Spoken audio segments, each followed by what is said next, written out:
আপনাকে দেখলে যে চরিত্রটা মনে পড়ে, ফেলুদা।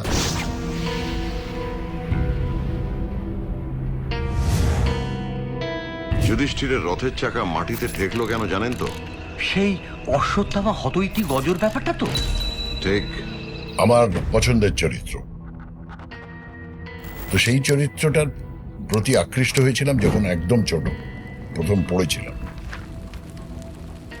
এর কাছাকাছি চরিত্র ছিলেন আমার বাবা, হিরো। সবচেয়ে বড় সুপারম্যান হচ্ছে আমার বাবা। প্রথমে তো অনেকেই অবজেকশন দিয়েছিল, ও বড্ড বেশি লম্বা, বড্ড বেশি মুখে দাগ, বড্ড বেশি হেড়ে গলা, এ ঠিক হিরো মেটেরিয়াল নয়। সত্যজিৎ রায়ের সাথেও আপনার বেশ কয়েকবার কথা হয়েছে। ও বাবা, এই লোকটার ব্যাপারে আমি বলেছিলাম যে আপনি কি আর ফেলুদা করবেন না? উনি বললেন না। কেন? বললেন যে লালমোহন বাবু নেই।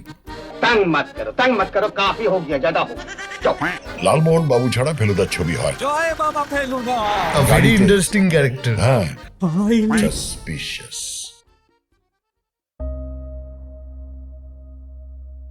আমার বছর দেড়েক হলো কাজকর্ম বন্ধ হয়ে গেছে। কাজেই বলবো যে ঠিক যেরম চেয়েছিলাম সেরম কাটছে না।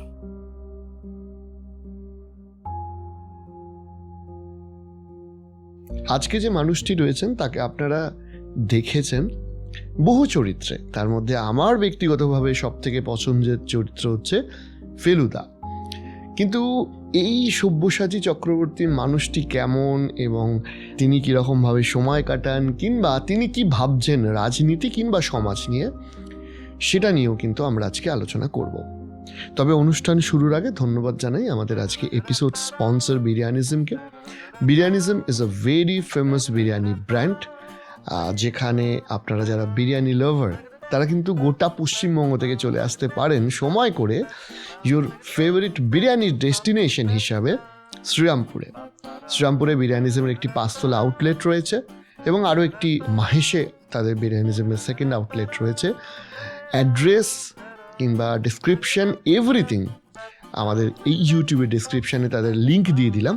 আপনারা সেখান থেকে দেখে বিরিয়ানিজমকে স্টাডি করে বিরিয়ানিজমে একবার ভিজিট কিন্তু করতেই পারেন।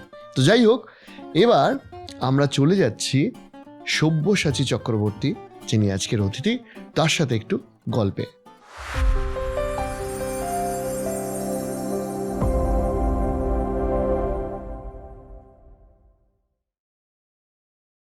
শুরুতেই আমি আপনাকে জিজ্ঞেস করবো কেমন আছেন? খুব ভালো আছি। কেমন কাটছে এখন? কাটছে না। কাটছে না বলতে ঠিক যেরম ভাবে চাইছি সেরম কাটছে না। আচ্ছা। তার কারণ হচ্ছে যে আমার বছর দেড়েক হলো কাজকর্ম বন্ধ হয়ে গেছে। খুচরো খুচরো কাজ করছি। কারণ বছর দুয়েক আগে অ্যাপ্রক্সিমেটলি 1 বছর 7-8 মাস হবে হয়তো, আমার একটা হার্ট ব্লকেজ হয়েছিল এবং তার জন্য পেসমেকার লেগেছিল। ঠিক তার আগেই কোভিডের ওই বুস্টার ডোজটা নিয়ে সিওপিডি হয়ে গেল। কাজেই এইগুলো একটুখানি আমার অসুবিধার কারণ হয়ে দাঁড়ালো। সেই কারণে আমি নাটকটা বন্ধ করে দিতে হলো। সিনেমার কাজও কমিয়ে দিলাম, ওটিটি তো করছি না। কাজেই বলবো যে ঠিক যেরম চেয়েছিলাম সেরম কাটছে না, সেই হিসেবে বলছি। তবে আপনাকে দেখে সবসময় হাসি খুশি লাগছে। কোনো কিছুই শেষ নয়। হ্যাঁ, আজকে হয়তো সময় ভালো যাচ্ছে না, কে জানে কালকে হয়তো it's going to be a better day tomorrow. আপনাকে দেখলে যে চরিত্রটা মনে পড়ে, দিস ফেলুদা। মানে এতগুলো আপনার অভিনয়ের মধ্যে মানে আমাদের কলেজ লাইফ, স্কুল লাইফে আমরা বারবার সিনেমা হলে টিকিট কেটে কেটে আপনার পরপর যখন সিনেমাগুলো বেরোতো তখন দেখতে যেতাম। একটু এই এক্সপিরিয়েন্সটা আপনি যদি বলেন যে আপনার চোখে ফেলুদা কেমন, আপনি কিভাবে নিজেকে আত্মস্থ করেছেন? বিরাট গল্প, অত বড় গল্প বলা যাবে না। শুধু এইটুকু বলি যে আমার পছন্দের চরিত্র। কারণ পছন্দের চরিত্র হয়েছিল যখন আমি বই পড়েছিলাম। রাইট। তখন আমি ওই বইগুলো পড়ে যে চরিত্রটাকে আমি ভালোবেসে ফেলেছিলাম। আমি দেখেছিলাম যে এটা রিজু চরিত্র, এবং সেই চরিত্রটা হচ্ছে এমন একটা লোক যে যথেষ্ট জ্ঞান বুদ্ধি পড়াশুনো আছে এবং শারীরিকভাবে সক্ষম, এবং বুদ্ধির ব্যবহার আছে, হুম। যথেষ্ট মানুষকে যথেষ্ট চিনতে পারে সহজে, সেটা পড়াশোনার জন্যই। হুম। এবং এই ধরনের একটা চরিত্র, এর কাছাকাছি চরিত্র ছিলেন আমার বাবা। রাইট। তো সেই আর সব বাচ্চাই তো বাবাকে আইডালাইজ করে, তো আমিও আমার বাবাকে আইডালাইজ করতাম। সবচেয়ে বড় হিরো, সবচেয়ে বড় সুপারম্যান হচ্ছে আমার বাবা। তো সেই বাবার সঙ্গে ফেলুদার চরিত্রের অনেক মিল আছে, যেটা আবার সত্যজিৎ রায়ের সঙ্গেও মিল আছে। তো সত্যজিৎ রায় অ্যাকচুয়ালি নিজের আদলেই লিখেছেন ফেলুদা, তাই? কিন্তু সমস্তটা নয়, বাকিটা একটু ফিকশন আছে। তো সেই চরিত্রটার প্রতি আকৃষ্ট হয়েছিলাম যখন একদম ছোট প্রথম পড়েছিলাম। তার পরবর্তীকালে যখন সিনেমা এলো সোনার কেল্লা এবং জয় বাবা ফেলুনাথ, সৌমিত্র চট্টোপাধ্যায়কে দেখে আমার ভীষণ ভালো লেগেছিল। আমার মনে হয়েছিল যে এইরকম ধরনের একটা অভিনয়ের সুযোগ হলে, তখন আমি অভিনয় করি না। তখন কি আপনি দিল্লিতেই থাকতেন? হ্যাঁ, এবং একেবারে অভিনয়ের দিকেই ছিলাম না। আমি সেই জায়গাটার থেকে আমি ওই আইডলাইজ করতাম চরিত্রটাকে। এবং ফাইনালি যখন এখানে বাবা মারা যাওয়ার পর কলকাতা শিফট করলাম, তার আগে থেকেই অবশ্য দিল্লিতে অল্প অল্প নাটক করতে শুরু করেছি। এবং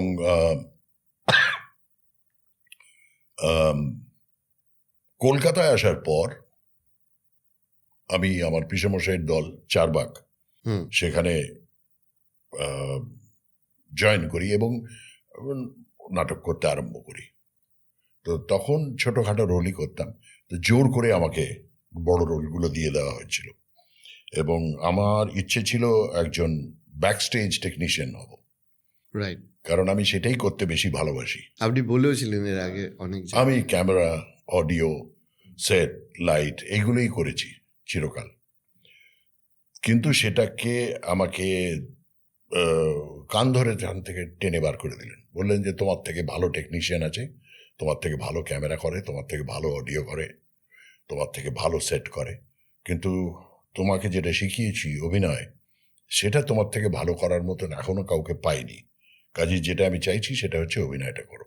কাজেই অভিনয়টা ঢুকলাম। অনেক দিন পর হঠাৎ মনে হলো হুম। এইবারে ফেলুদার চরিত্রটা যদি করতে পারতাম। আচ্ছা।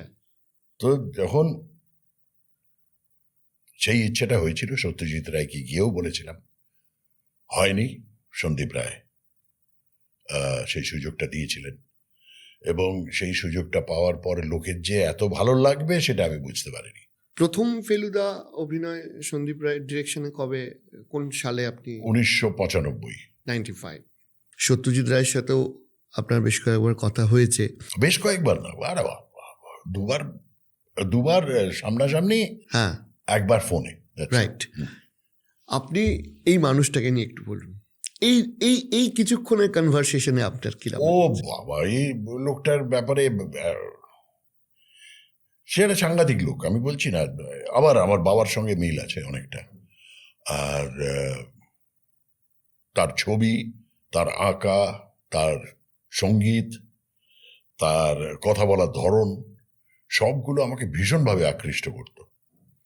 এবং সামনাসামনি তার সঙ্গে কথা বলার যে সুযোগ হয়েছিল, যে আমি বলেছিলাম যে আপনি কি আর ফেলুদা করবেন না?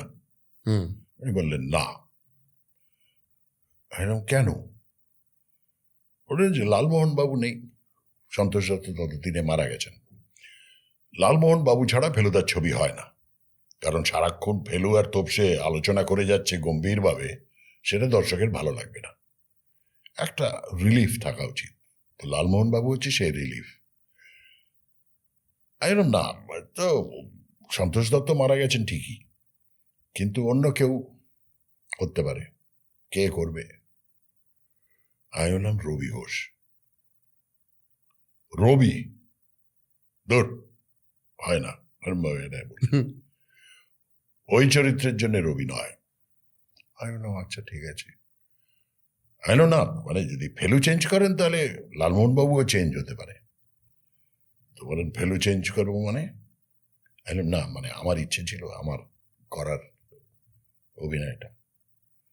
হ্যাঁ, তোমার অভিনয় আমি দেখেছি, যথেষ্ট ভালো,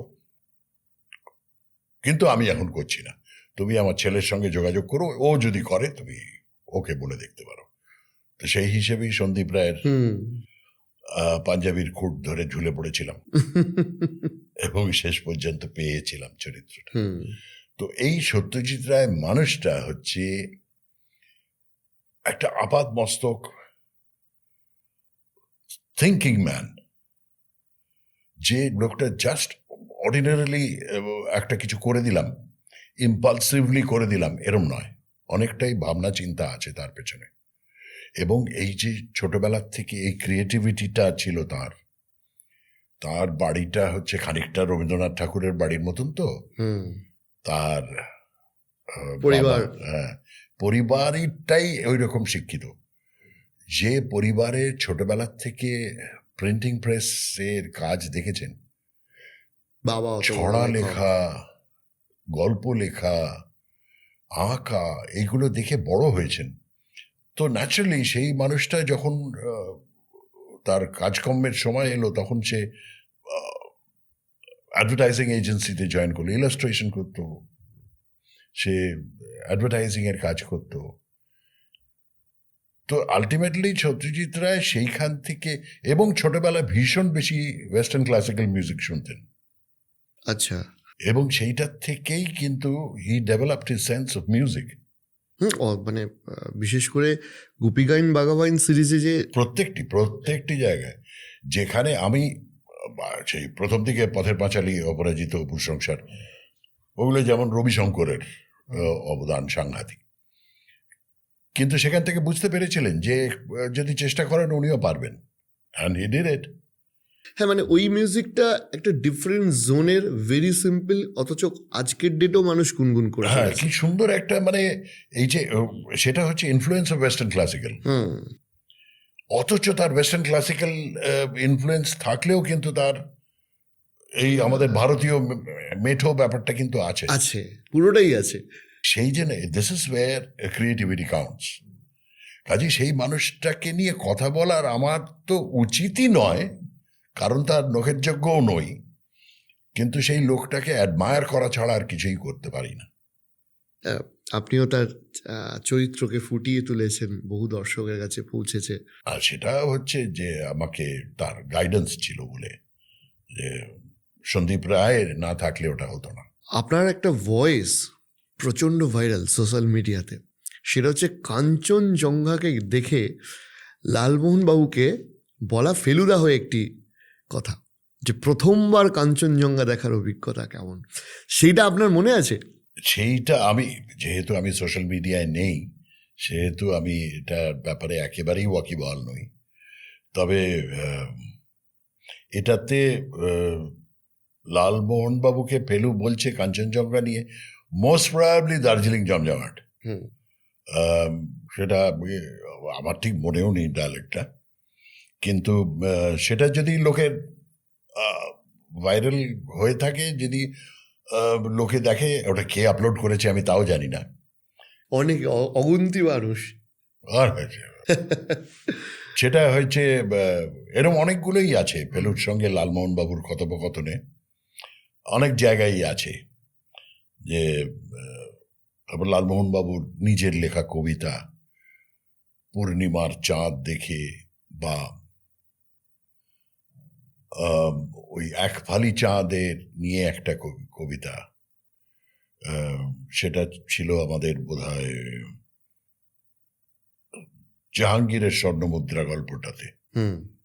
তো ওইগুলো লালমোহন বাবুর সঙ্গে অনেকগুলো এরকম কথোপকথন আছে। তবে এটা একটু আমার মনে হয় যে ফেলু একটু বাড়াবাড়ি করে, যে কিন্তু লোকজনের সামনে করে না। ওটা যখন ওরা ইন ক্লোজ কোম্পানি ওরা তিনজন যখন আছে তখন হয়তো একটু লালমোহনবাবুর পেছনে লাগে, কিন্তু অন্য লোকের সামনে তাকে ছোট করে না। তাই বলে যে না, একটু আপনাকে বলে দিলাম আর কি। তো সেইগুলো খুব সুন্দর, সোনার কেল্লা থেকেই শুরু হ্যাঁ। হয়েছিল। প্রশ্ন চলতে পারে কি বলে, হ্যাঁ এগুলো কি বন্য উট, এরা কি এদের খাদ্য কি, এরা কি কাঁটা বেছে খায়, এইগুলো খুবই মানে ভীষণ আকর্ষণীয় আর কি, আর এগুলো লোকের মনে থাকে। তো কাঞ্চনজঙ্ঘার ব্যাপারটাও তাই আর কি। হুম। তো ওটা দার্জিলিং জমজমাটে বোধহয় ছিল, আর সেটাতে জগন্নাথ বসু লালমোহনবাবু করেছিলেন। আচ্ছা, রেডিও মির্চিতে হয়েছিল এটা। হ্যাঁ, একটা বিশাল সংখ্যার ইয়ং জেনারেশন আপনার কাজ, আপনার ভয়েস এগুলোকে ফলো করে, ঠিক আছে।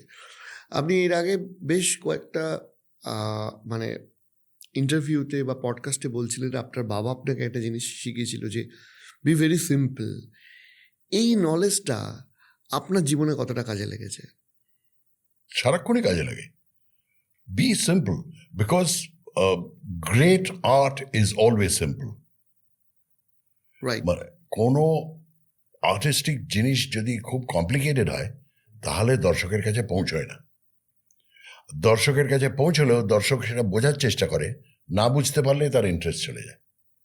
যেমন একজন ফিল্মের বোদ্ধা, হুম।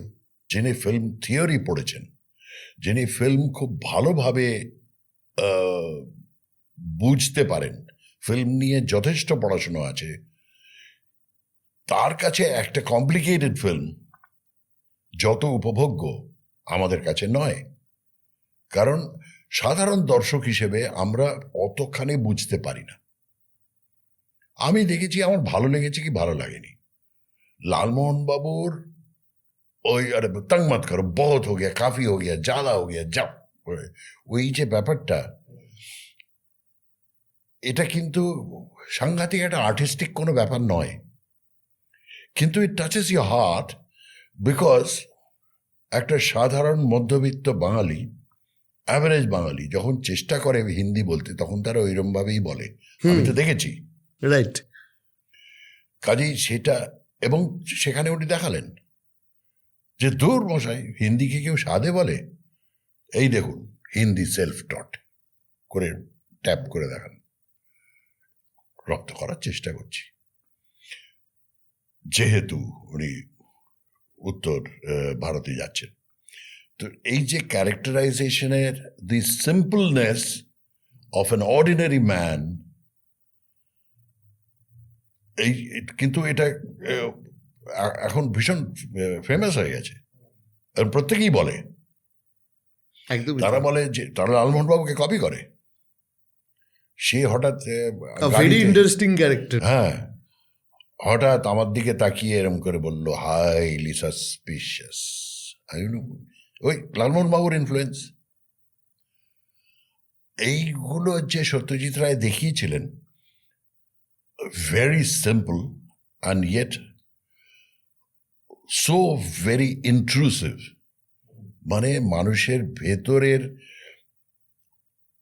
ইনস্টিংক্টগুলো, তার চিন্তাধারা, তার হাব ভাব, সব কিছু বুঝিয়ে দিলেন ওইটুকুর মধ্যেই। এবং একটা এরকম মধ্যবিত্ত পরিবারের লোকজনকে আমি দেখেছি যারা ঠিক ওই ধরনেরই ব্যবহার করেন, এবং they are very clean at heart. এবং এই লোকটাকে ভালো না বেসে পারবেন না, তাই তাকে নিয়ে আপনি হয়তো হাসবেন, কিন্তু at the end of the day আপনার মনে হবে যে ওই লোকটা আমার সঙ্গে থাকলে কি ভালো হতো। লোকটার প্রতি আকৃষ্ট করে দিয়েছিলেন সত্যজিৎ রায় মানুষকে, which was very simple. কোনো কমপ্লিকেশন রাখেননি। কানেক্ট করতে পারে মানুষ, কানেক্ট করাটা ইজি হয়ে যায়। সেই জন্য বলছি, great art is always simple. এটা অনেক বড় বড় আর্টিস্টরা বলেছেন। এটা আপনাকে একজন ভালো অ্যাক্টর হতে কতটা সাহায্য করেছে আপনার কি মনে হয়? আমি তো ভালো অ্যাক্টর নই, আমি তো এখনো চেষ্টা করে যাচ্ছি। আমি তো ভালো অ্যাক্টর পর্যায়ে পৌঁছাতে পারিনি। আপনি বলছেন, আমরা সেটা মনে করি না। ভালো অ্যাক্টর দেখেছেন? ভালো actor, have you seen Nawazuddin Siddiqui? Have you seen Irrfan Khan? Have you seen Tulsi Chakraborty? Have you seen Bikash Rai? এরা এরা একটা একটা অন্য পর্যায়ে একদম। আমি তাদের ধারে কাছে পৌঁছই না। একটা তুলসী চক্রবর্তী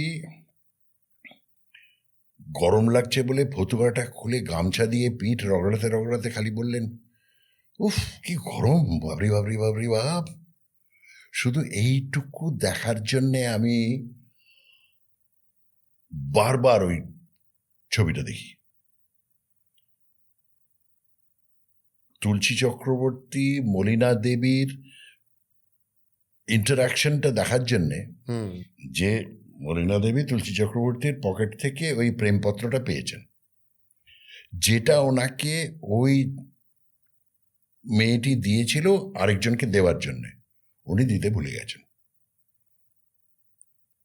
এবং ওটার কোটের পকেটে ছিল। সেইটা স্ত্রী দেখার পর স্ত্রীর কি রিয়াকশন মলিনা দেবীর, এবং তার পরদিন যখন সে বাড়ি ফিরছে উনি তো তখন বুঝলেন যে আমার স্বামী কলকাতায় প্রেম করছে, এবং সেজে গুজে দাঁড়িয়েছিলেন। তুলসী চক্রবর্তী ঢুকেই তাকিয়ে, পরিবার তোমার আবার কি হলো, ওই যে একটা কথা বললেন, মানে ইটস আউটস্ট্যান্ডিং, এক্সপ্রেশনটা আউটস্ট্যান্ডিং। এই 74.৫ কথা বলছি আর কি। তো এই 74.৫ অরিজিনাল গল্পটা কিন্তু লেখা আমার বড় মামার। আচ্ছা, হ্যাঁ, 74.৫। হ্যাঁ, আর উনি তো একজন স্টলওয়ার্টস ছিলেন। হ্যাঁ, তা তো বটেই। এবং he is the father of modern Bengali theatre, Bijon Bhattacharya. আজই তারই লেখা নাগিন, যে ছবিটা হিট করেছিল, আচ্ছা, নাগিনও ওনারই লেখা। অ্যাকচুয়ালি ওটা বাংলায় জীবন কন্যা ছিল, যেটা ডান্স ড্রামা হতো। একটা তুলনা চলে আসে, যেটা আমিও ব্যক্তিগতভাবে একদম বিশ্বাসী নই, যে অমুকের ছেলে অমুক বলেই এই স্তরে পৌঁছতে হবে বা এত ফেম হতে হবে। আপনি দীর্ঘদিন সন্দীপবাবুর সাথে কাজ করেছেন। আমার সাথে সাক্ষাতে আলাপ হওয়ার সুযোগ হয়নি এখনো অবধি। আমি শুনেছি উনি অসম্ভব পড়াশোনা নিয়ে ব্যস্ত থাকেন, মানে চর্চাটা করেন। আপনার এক্সপিরিয়েন্স কেমন সন্দীপ রায়ের সাথে কাজ করে? ওই তো বলছি যে ওদের ব্যাপারে কথা বলা আমার সাজে না, যেহেতু সত্যজিৎ রায়ের ব্যাপারে বললাম, সন্দীপ রায়ের ব্যাপারেও বলি। একটা লোক যে সব জানে অথচ জাহির করে না, এই লোকটার হচ্ছে, আমি বললাম যে একজন বলল সন্দীপ রায়ের ছবিগুলো ঠিক মনের মতন হচ্ছে না। বলল যে সত্যজিৎ রায়ের ছবি যেরম হতো, সন্দীপ রায়ের ফেলুদাগুলো সেরম হচ্ছে না। তো তাতে আমি একটুখানি মানে কি বলবো না ভেবে ভেবে এরকম আমার কিরকম মনে হলো যে কিছু একটা বলি, তারপরে ভাবলাম যে থাক, বলবো না। আমি কিছু বলিনি। বললেন যে না না, যিনি বলেছেন তিনি তো ঠিকই বলেছেন, সত্যজিৎ রায়ের মতন ছবি তো আমি বানাতে পারবো না, আমি তো আমার মতন করে বানাচ্ছি। এই লোকটা, হি tax everything in his stride, কোনো কিছুতেই বিচলিত হন না, আচ্ছা, কোনো কিছুতেই ভেঙে পড়েন না। এরকম হয়েছে, একটা ছবি শুটিং শুরু হচ্ছে, বন্ধ হয়ে গেল। তিনি বললেন,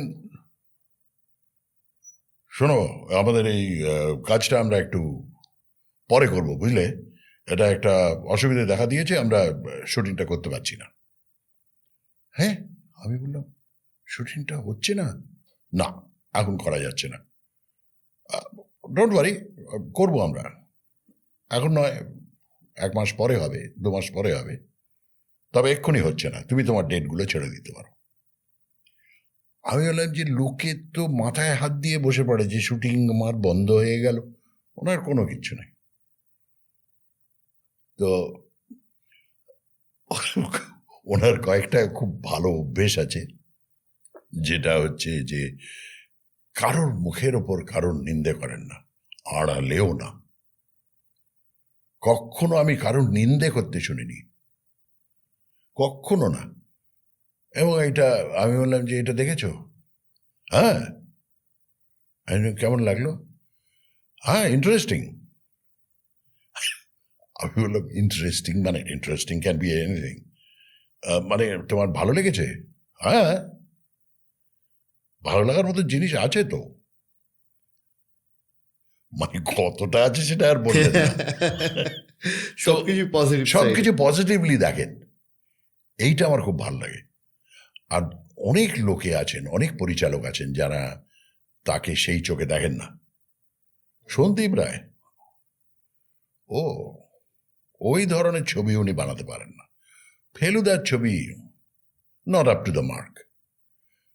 I am sorry to say, এখনো পর্যন্ত যারা ফেলুদার ছবি বানিয়েছে একজনও সেই পর্যায়ে পৌঁছয়নি। কিন্তু সন্দীপ রায়ের তৈরি ছবিগুলোর কাছাকাছিও কেউ পৌঁছয়নি। কিন্তু তবুও তারা বলে যে সন্দীপ রায়ের ছবি ভালো লাগে না। আমি বললাম এই তো তোমায় লোকে বলে যে তুমি বানাতে পারো না। হ্যাঁ, নিশ্চয়ই তারা দেখেছে কিছু একটা, যে জন্য তারা বলেছে। ও ঠিক আছে। একজন এসে বলল, আপনি ওখানে কি করে করলেন? বললেন কি করে করলাম? আরে ওখানে একটা লোক চুপি চুপি হেঁটে আসছে, পা টিপে টিপে হেঁটে আসছে যাতে আওয়াজ না হয়, আর সেখানে আপনি জুতোর আওয়াজ দিয়ে দিলেন ঠক ঠক করে। ও তাই না? উনি বললেন ঠিক আছে, ও পরের বার ঠিক করে নেব। আমি তো আশ্চর্য হয়ে তাকিয়ে, পরের বার ঠিক করে নেবো? লোকটা চলে গেল। হ্যাঁ, করে নেবেন বলে চলে গেল। আমি বললাম পরের বার ঠিক করে নেবো মানে সিনেমা তো হয়ে গেছে, আর পরের বার তো হবে না। না ঠিক আছে, ওনার মনে হয়েছে, উনি বলেছেন, ওনাকে তো একটু আশ্বস্ত করতে হবে, তাই বললাম। আমি তো আর ঝগড়া করতে পারি না। এই ধরনের একটা কালচার্ড ফ্যামিলি, যেটা যখন ললিতা রায় যখন কোনো শুটিংয়ের সময় থাকেন, সবসময় থাকেন, উনি যখন থাকেন তিনি একদম মানে একটা মাদার ফিগার শুটিংয়ের মধ্যে। আমি একটা সিন করলাম, মারামারির সিন, পড়ে উঠলাম, আমার মাথাটা ঢুকে গেল, এই কাট লেগেছে, আমাকে বললেন। আমি বললাম না ও ঠিক আছে। আমি তারপরে একটা জায়গায় বসে আছি, পরে সিনটা পড়ছি, ললিতা রায় চলে এলেন। এইটা একটু খেয়ে নিন তো বলে একটা হোমিওপ্যাথি ওষুধ, আর্নিকা 30। আমি বললাম এটা কি? না তখন মাথায় লাগলো। আমি বললাম কিচ্ছু লাগেনি, উফ প্লিজ। না এটা খেয়ে নিন। মানে কার খাওয়ায় অসুবিধে হচ্ছে, কার কস্টিউমে অসুবিধে হচ্ছে, কার বাড়িতে যাতায়াত করতে অসুবিধে হচ্ছে, কার চোট লেগেছে, কে খাবার ঠিক করে পায়নি, সমস্ত কিছুর দায়িত্ব ললিতা রায় নিজের গাড়ি নিয়ে নিতেন। So she is a mother figure in the shooting. তো এই একটা কালচার পরিবার কিরকম হয় সেটা দেখার মতন।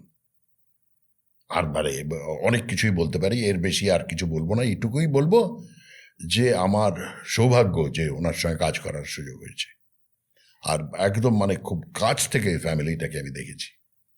এবার আপনাকে জিজ্ঞেস করবো যে তৎকালীন সময়ে আপনার যে একটি সিরিয়াল গোড়া, সেটা আরো অনেক আগে, সেটা 1985-86। রাইট, সেটা ম্যাসিভ হিট করেছিল। হ্যাঁ, তো ওইটা দিয়ে কি আপনার বাংলা মেগা সিরিয়ালে প্রথম শুরু? মেগা সিরিয়াল ছিল না তখন 13 পার্বণ ছিল 13 পর্বের। আচ্ছা। তো গল্পটা 13 পার্বণ যশোন্দর সিদার সমরেশ মজুমদারকে বলেছিলেন যে একটা এমন কোনো গল্প দিতে পারেন যেটা আমি 13টা পর্বে দেখাতে পারি। বললেন যে হ্যাঁ, একটা গল্প আছে যেটা একটা নাম দিয়েছি 13 পার্বণ, কারণ বাঙালির 12 মাসে 13 পার্বণ হয়। তো এইখানে ঠিক পর্বগুলো হচ্ছে যে ওই উৎসব ঠিক নয়, পার্বণ সেই হিসেবে নয়। 13টা আলাদা আলাদা ছোট ছোট গল্প আছে, ইনসিডেন্ট আছে। বললেন যে তাহলে তো খুব ভালো হয়। এবং আমি তো তৈরিই ছিলাম, তাতে ক্যামেরা করব, অডিও করব, টেকনিক্যাল দিকটা। হ্যাঁ, অনেক অভিনেতা অভিনেত্রীদের ডাকা হয়েছিল। তারপরে হঠাৎ আমাকে একদিন ডেকে বললেন যে তোমার কাছে স্যুট আছে? আমি বললাম হ্যাঁ একটা স্যুট করিয়েছিলাম, সেটা আমার বোনের বিয়ের সময়, ব্যাস ওইটাই আছে, আর নেই। কি রঙের? আমি বললাম নেভি ব্লু। সেটা পরে চলে আসিস তো। আমি বললাম কবে? কালকে, কাল থেকে শুটিং শুরু। হুম। আমি বললাম আচ্ছা। আমি বললাম পরে চলে আসতে পারলাম, তার মানে আমার কোনো একটা চরিত্র করতে হবে। ঠিক আছে, দেখা যাক। আমি পৌঁছালাম, আমাকে স্ক্রিপ্টটা দিলেন, স্ক্রিপ্টে আমাকে বললেন এই ডায়লগগুলো মুখস্থ করে নাও। আমি তো আকাশ থেকে পড়লাম। আমি বললাম, মানে ওই দিন সকাল অবধিও আপনি জানতেন না, না? আমি যখন শুটিংয়ে যাচ্ছি তখন জানলাম আমি লিড রোলটা করছি। আমি বললাম এটা আমি কি করে পারবো? কি করে পারবে সেটা তো আমি জানি। হুম। ডায়লগগুলো মুখস্থ করো আর যেটা বলছি সেটা করো। নামিয়ে দিলেন আমাকে। প্রথমে তো অনেকেই অবজেকশন দিয়েছিল, বড্ড বেশি লম্বা, বড্ড বেশি মুখে দাগ, বড্ড বেশি হেড়ে গলা, এ ঠিক হিরো মেটেরিয়াল নয়, এ ভিলেন টেলেনে মানাতে পারে। তো আমি বললাম যে আমাকে কি মানাবে, কারণ তখন হিরোদের এত ভালো দেখতে, আমার মতন তো আর খোড়া চেহারা নয়। তো বললেন যে সেটা আমি ঠিক করব। আলটিমেটলি হয়ে গেল। সেই যে আমাকে নামিয়ে দিলেন, এবং আমি মনে প্রাণে চেয়েছিলাম যে দর্শক আমায় রিজেক্ট করে দিক, কারণ দর্শক আমায় রিজেক্ট করলে আমি আবার ব্যাক টু ক্যামেরা লাইট সাউন্ডে চলে যেতে পারি।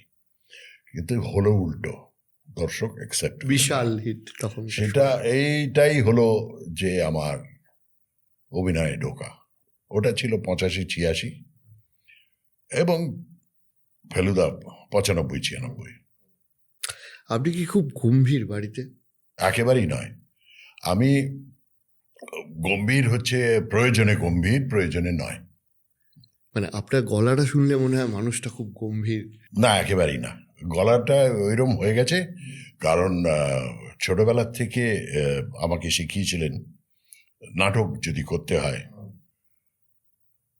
গলা ঠিক করতে হবে, আর গলার যদি জোর বাড়াতে হয় তাহলে কয়েকটা এক্সারসাইজ আছে। আর নাটক প্রধান কাজ হচ্ছে মানুষকে শোনানো এবং স্পষ্ট করে কথা বলা। হুম। কাজে সেই হিসেবেই ছোটবেলা থেকে ট্রেনিং হয়েছে। আর গলার জোর বাড়ানোর জন্য বলেছিলেন সবচেয়ে ভালো হচ্ছে রাস্তায় গিয়ে চিৎকার করো। আমি বললাম তাহলে তো লোকে পাগল বলবে, তাহলে তো হঠাৎ চিৎকার করছে কেন লোকটা? হুম। বলে না, ওটাকে তোমাকে ক্যামোফ্লাজ করতে হবে, এমনভাবে চিৎকার করবে যে লোকে বুঝতে না পারে। ওকে। আমি বললাম মানে? বললো যে যেমন দূরে তুমি কোনো এক তোমার বন্ধুর নাম ধরে, সে তার নাম শ্যামল, খুব জোরে ডাকবে আয় শ্যামল বলে, গলা ফাটিয়ে চিৎকার করে ডাকবে। আমি এখানে চিৎকার করছি না কারণ মাইকে অসুবিধা হবে বলে। হুম। তো খুব জোরে চিৎকার করে ডাকবে আয় শ্যামল বলে। তো লোকে ভাববে আর বন্ধুকে ডাকছে, শ্যামলকে দূরে দেখতে পেয়েছি সেই জন্য ডাকছে, হাত ভাত নেড়ে শ্যামল দাঁড়া। তো আমি বললাম যে আচ্ছা এটা ট্রাই করব। তো তারা বললেন আর একটা ওয়ার্নিং দিয়ে দিই, সত্যি সত্যি যদি কোনো শ্যামল থাকে তাহলে কিন্তু বিপদে পড়তে পারে। হুম। যে তুমি শ্যামল বলে এগোলে, সে এসে বলল কি, ও আপনার নামও শ্যামল? না না, আমি আমার বন্ধুকে ডাকছি বলে পাশ দিয়ে বেরিয়ে যাবে। কিন্তু কিপ ইট ইন প্র্যাকটিস, গলার জোর বাড়বে। কাজে সেই হিসেবে এরকম কতবার করেছি আমার মনে নেই। মানে সিরিয়াসলি আপনি এটা করতেন? না, এক আধবার করেছি। আচ্ছা। কিন্তু আসলে চিৎকার করে স্পষ্ট ভাষায় জোরে, নাটকের প্রধান কাজই হচ্ছে যা বলবে জোরে বলবে, এগিয়ে বলবে, হুম। কারণ দর্শক এসেছে নাটক শুনতে। আপনার কি কোথাও মনে হয় যে এই যে মঞ্চ উপস্থাপনা, এটা একটা মানুষের কনফিডেন্সকে বাড়ায়? সব কিছুই কনফিডেন্স বাড়ায়। পলিটিক্সে তো মানুষের কনফিডেন্স বাড়ায়। মাইকের সামনে প্রথমে বলতে গিয়ে অনেকেই ফল্টার করে, কিন্তু একটা সময় আসে যখন ধাতস্থ হয়ে যায়, যখন দেখে যে সেটা যা বলছে সেটা মানুষ শুনছে, কনফিডেন্স বুস্ট। কাজে সেটা শুধু অভিনয় নয়, সেটা যা কাজই হোক, যদি কনফিডেন্স বুস্টিং এর দরকার হয়, do something which বুস্টস your confidence, এবং দর্শক, শ্রোতা, বন্ধুবান্ধব, আত্মীয় স্বজন, আশেপাশের লোকজন সবাই যদি অ্যাকসেপ্ট করে, কনফিডেন্স বুস্টেড। রাইট রাইট, আপনার থেকে অনেক কিছু জানার আছে। তবে আর একটা আপনার ইন্টারেস্টিং লাইফের জিনিস, সেটা হচ্ছে আপনি ঘুরতে এবং ওয়াইল্ড লাইফ ফটোগ্রাফিতে ভালোবাসেন। এই শখটা আপনার হলো কি করে? প্রথম কথা বলে নিই, আমি ওয়াইল্ড লাইফ ফটোগ্রাফি করি না। আমি ট্যুরিস্ট হিসেবে জঙ্গলে যাই, আমার হাতে একটা ক্যামেরা থাকে, এবং যখন জন্তু জানোয়ার, পশু পাখি, পোকামাকড়ে দেখি, আমার তাদের দেখতে ভালো লাগে এবং ছবি তুলে রাখি, যে পরবর্তীকালেও দেখতে পাবো। রোজ রোজ তো জঙ্গলে যেতে পারবো না, তখন নিজের বাড়িতে নিজের ডেস্কটপে চালিয়ে দেখব এবং জঙ্গল উপভোগ করব। সেই কারণে ছবিগুলো তোলা। আমি খুব বাজে ফটোগ্রাফার, একদম ভালো ছবি তুলতে পারি না। যা ছবি ওঠে ওটা ক্যামেরা লেন্সের গুণে, আমার গুণে নয়। এবং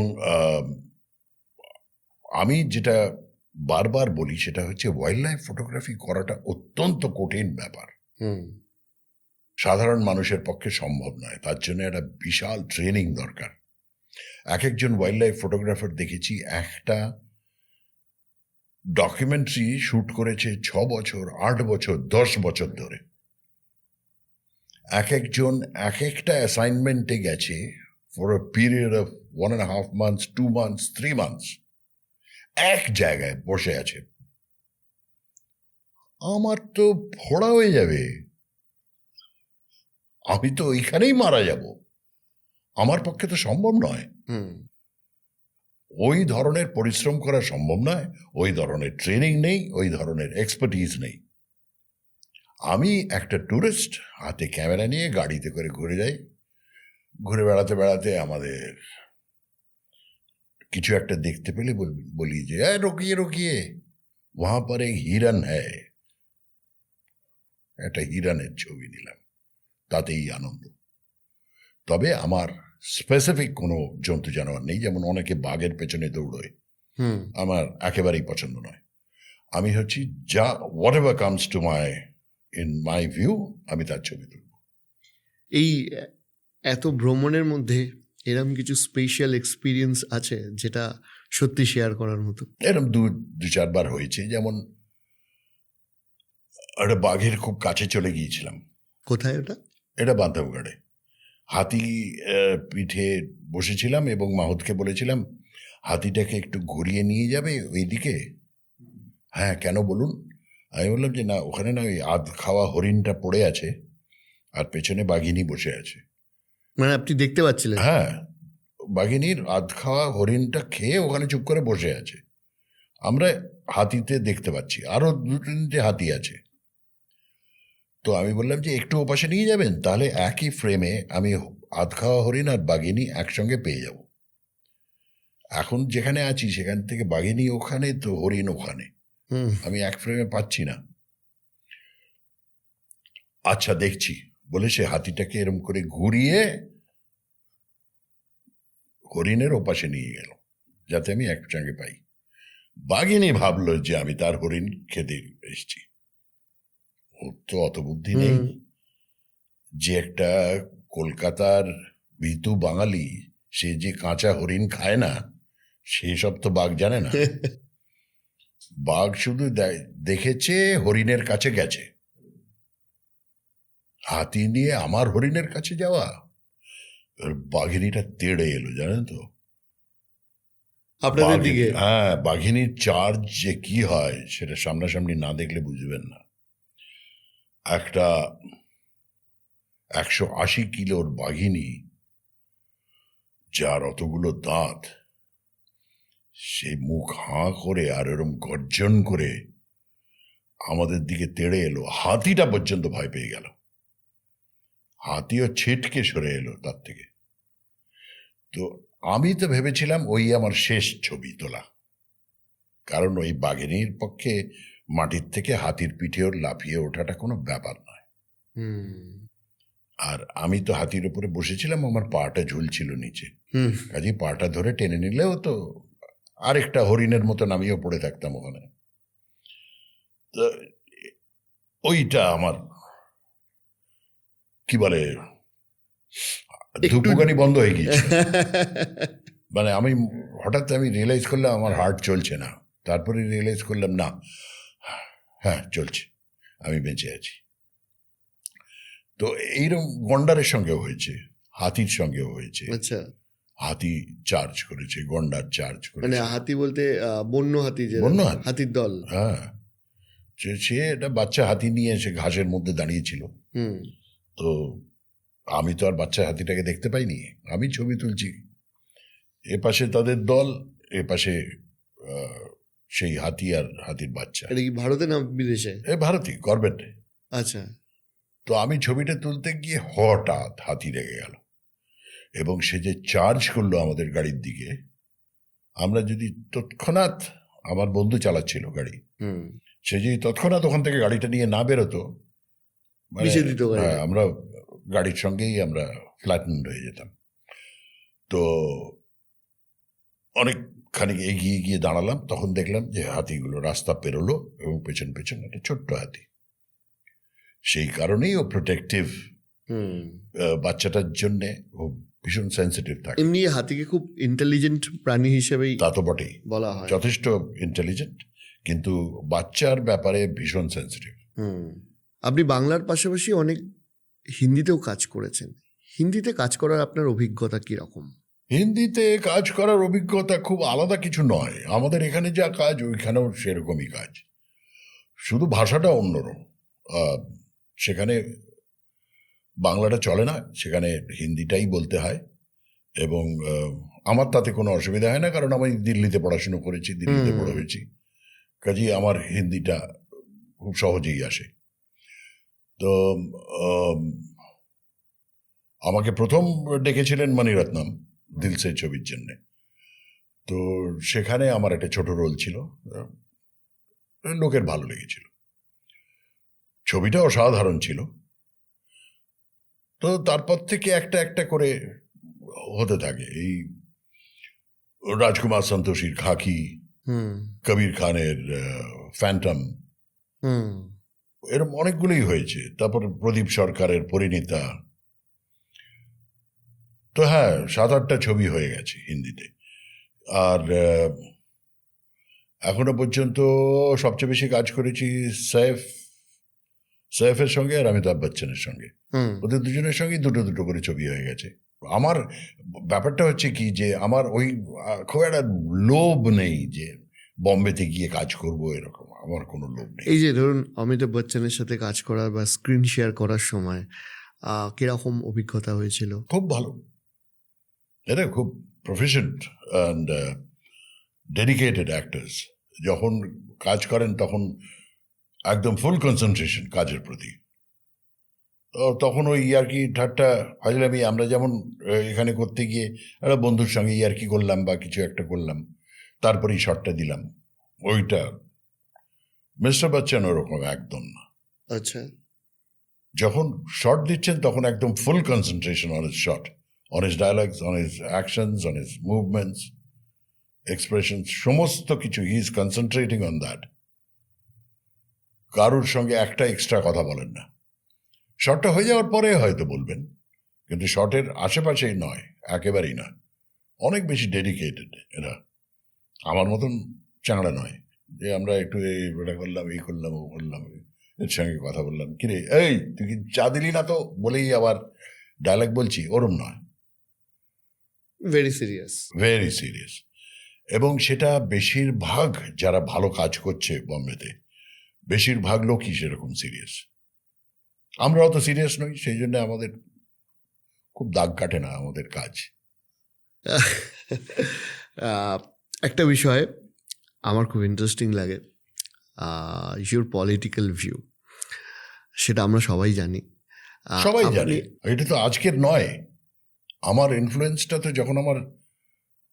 যখন থেকে আমি বুঝতে শিখেছি, 4 বছর 5 বছর বয়স।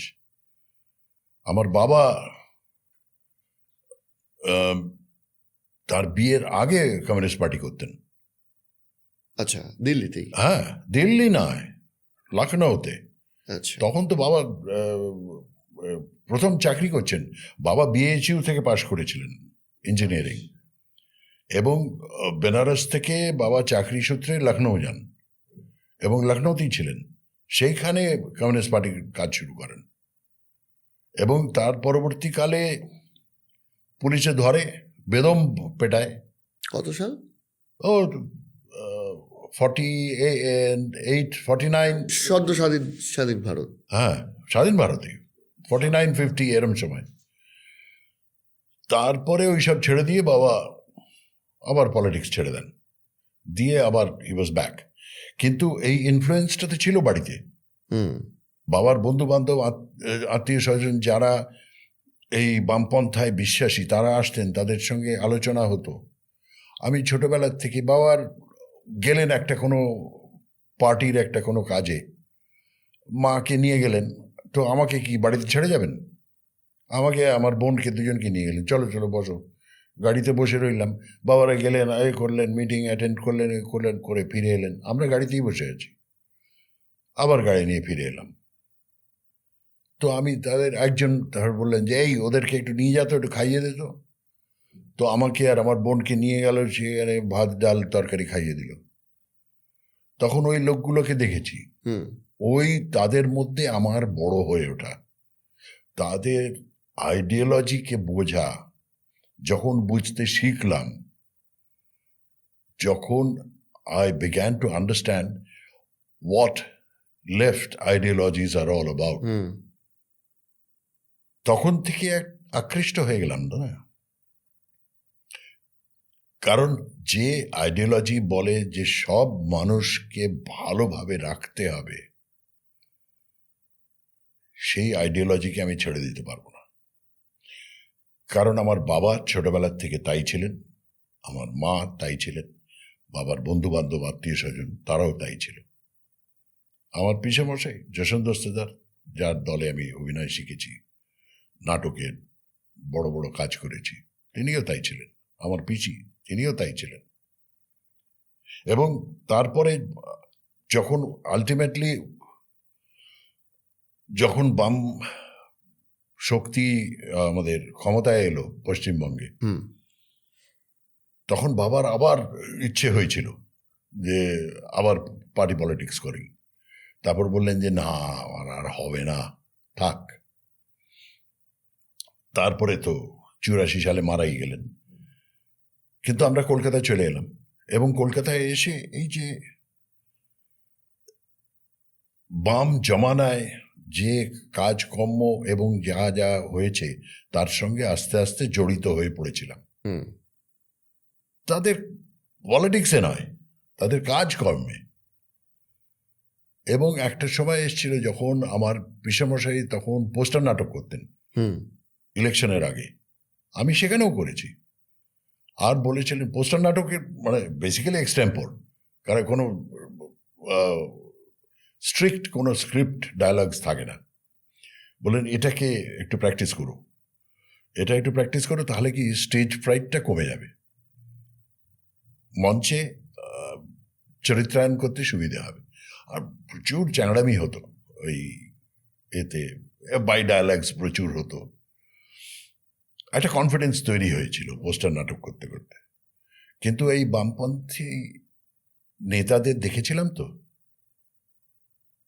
আর এ তো বলে কোনো লাভ নেই, আমাদের মুখ্যমন্ত্রী বুদ্ধদেব ভট্টাচার্য, হুম সেই বুদ্ধদেব ভট্টাচার্যকে যেভাবে মিথ্যাবাদী বলা হলো, ইট ওয়াজ ভেরি ডিসহার্টনিং। মানে আমার কাছে ইট ওয়াজ ভেরি ব্যাড। কারণ ওনার মতন একজন ক্লিন লোক মানে নেই না, আমি প্র্যাকটিক্যালি। যদি জিজ্ঞেস করি যে আপনার চোখে বুদ্ধদেব ভট্টাচার্য, আপনি কি বলবেন? ও অনেক কিছুই বলা যেতে পারে, এরকম না। যখন উনি এই পার্টির থেকে বেরিয়ে এসেছিলেন, যখন বলেছিলেন আমি আর থাকবো না, জ্যোতিবাবুর কাছে রিজাইন করে বেরিয়ে এসেছিলেন, তখন উনি নাটক লিখেছিলেন এবং সেই নাটকের হিরো আমি ছিলাম। ওকে। নাটকের নাম দুঃসময়। এবং আমাকে ফোন করে বলেছিলেন এই নাটকে আপনাকে অভিনয় করতে হবে, আমাকে আপনি করেই বলতেন, এবং আমি অভিনয় করেছিলাম। লোকের ভীষণ ভালো লেগেছিল, কিন্তু কন্টিনিউয়াস শো হওয়ার দরুন আমি বললাম যে কন্টিনিউয়াস শো আমি করতে পারবো না। তো এই 2 শো না 3টে শো করেছিলাম, ব্যাস, তারপর আর করিনি। কিন্তু লোকটাকে তো আমি কাছ থেকে দেখেছি। আমি একবার বলেছিলাম আমি একটা বন্যপ্রাণী এবং প্রকৃতি বিষয়ক একটা ফটোগ্রাফি এক্সিবিশন করছি, ইনঅগারেট করে দেবেন? বললেন হ্যাঁ। উনি এবং ওনার স্ত্রী দুজনেই এসেছিলেন, মীরা ভট্টাচার্য। এবং এটা আমার সৌভাগ্য। সেটা ফর দ্যাট ম্যাটার আমি এখনো এক্সিবিশন করলে মমতা ব্যানার্জিকে রিকোয়েস্ট করেছিলাম, তিনিও এসে ইনঅগারেট করেছিলেন। এটাও আমার সৌভাগ্য। জেনারেলি চিফ মিনিস্টার কারোর এক্সিবিশন ইনঅগারেট করে না, কিন্তু আমার ক্ষেত্রে দুজনেই করেছিলেন। বুদ্ধদেব ভট্টাচার্যও করেছিলেন, মমতা ব্যানার্জিও করেছিলেন। কিন্তু বুদ্ধদেব ভট্টাচার্যের প্রতি আমার একটা অদ্ভুত টান ছিল, একটা অনেস্ট লোক। হ্যাঁ, তিনি 2011-র আগে আর সামাল দিতে পারলেন না, কারণ অনেক কিছুই আছে যেগুলো নিয়ে হয়তো এখানে আলোচনা করা উচিত নয়। হয়তো যথেষ্ট সাপোর্ট পাননি, সেই কারণেই। নিজের দল থেকেই? হ্যাঁ, নিজের দল থেকেই যথেষ্ট সাপোর্ট পাননি। এটা আমার ধারণা, তো আমি ভুলও হতে পারি। কিন্তু যদি সেটা থাকতো তাহলে কিন্তু 2011-তে ওনাকে ওইভাবে সরে যেতে হতো না। যেটা উনি বলেছিলেন সেটা আমি আজও বুঝি, যে বলেছিলেন যে আজ নয়, আজ থেকে 10-12 বছর পর লোকে বুঝবে যে আমি কি বলেছিলাম। বুঝছে এখন লোকে। কিন্তু আমি জানি না, কিন্তু বামপন্থায় বিশ্বাস আমি হারাইনি। আমি পলিটিক্স করি না, আমি পার্টি মেম্বার নই, আমি কোনো পলিটিক্যাল এজেন্ডার সঙ্গে যুক্ত নই। আমি ওই প্রিন্সিপালের সঙ্গে যুক্ত, আদর্শের সঙ্গে যুক্ত। আমাকে বলেছিলেন যে, একজন সাংবাদিক জিজ্ঞেস করেছিলেন, আপনি এখনো বামপন্থায় বিশ্বাস করেন? ওরা তো শূন্য, কেন আপনি কি নম্বর নিয়ে কথা বলছেন? আমিও পরীক্ষায় 0 পেতাম, কিন্তু আজকে সফল তো হয়েছি। আর তাছাড়া বামপন্থাকে অস্বীকার করতে পারবো না। বামপন্থাকে অস্বীকার করা মানে বাবা মাকে অস্বীকার করা। আপনাকে অনেকক্ষণ আটকে রেখেছি, শুধু আমি একটা লাস্ট প্রশ্ন বা আপনার একটা মানে আপনার মতটা জানাতে বলবো। সেটা হচ্ছে, আবারও বলছি, বহু আমাদের যে অডিয়েন্স আছে সেখানে বেশিরভাগ অডিয়েন্সটাই হচ্ছে ওই 25 বছরের তলায়। এই যারা নিউ জেনারেশন, যারা ভবিষ্যতের রাজ্য কিংবা দেশটাকে চালাবে, তাদের জন্য আপনার তরফ থেকে একটা কিছু বার্তা। আমি কে বার্তা দেওয়ার? আমার বললাম না, সে জ্ঞান বুদ্ধিও নেই, সে পড়াশোনাও নেই। আমার কোনো বার্তা দেওয়ার নেই, শুধু একটাই কথা, শিক্ষিত হতে হবে। শিক্ষা ছাড়া মানুষের গতি নেই। মানুষ যখন হয়েছি তখন শিক্ষিত হতে হবে। সেইখানেই আমাদের একটা কুকুর, বেড়াল, বাঘ, হাতির সঙ্গে তফাৎ। তাদের সেই অ্যাপটিটিউডটা নেই, তারা শিখতে পারে না, তারা কনভারসেশন করতে পারে না, তাদের ভাষা নেই, তারা অক্ষর চিনতে পারে না। কাজেই মানুষ যখন হয়েছি, আমাদের মানুষের মতন মানুষ হতে হবে। মানুষের মতন মানুষ হতে গেলে শিক্ষা সবচেয়ে প্রথম।